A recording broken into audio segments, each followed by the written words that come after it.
Malain siya inikwa harchinem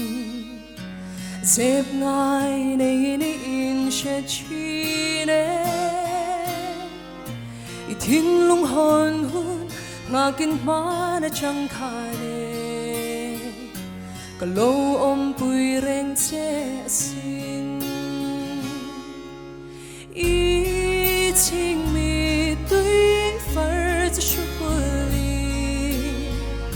I kum hlau to bekir se I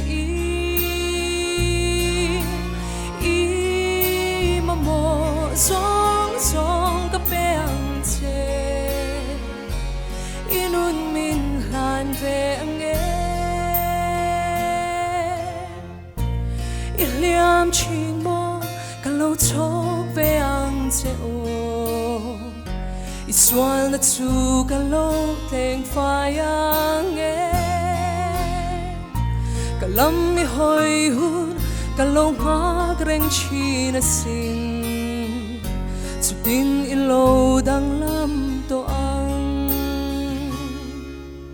I ting mi tui far za shuli I kum hlau to bekir che I mamo zong zong ka peang che Inun min han ve ange Van kong ka chu kan dia Tôi khot lai ri itumang mo Tu na ka so malai che ya Nak tu ka le tiang mo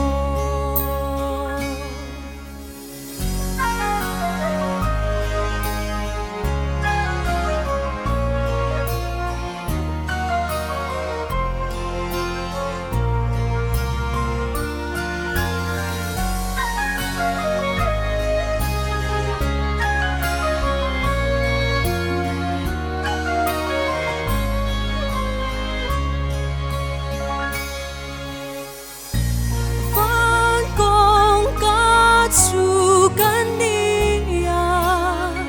tôi khot lai ri itumang mo tu na ka so malai che ya nak tu ka le tiang mo I ting mi tui far za shuli Kum hlau to bekir che I mamo zong zong ka peang che Inun min hlan ve ange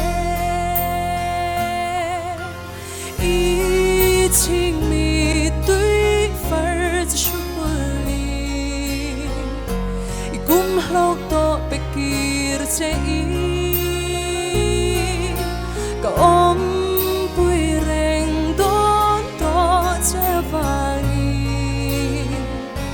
I kwa har lai to lova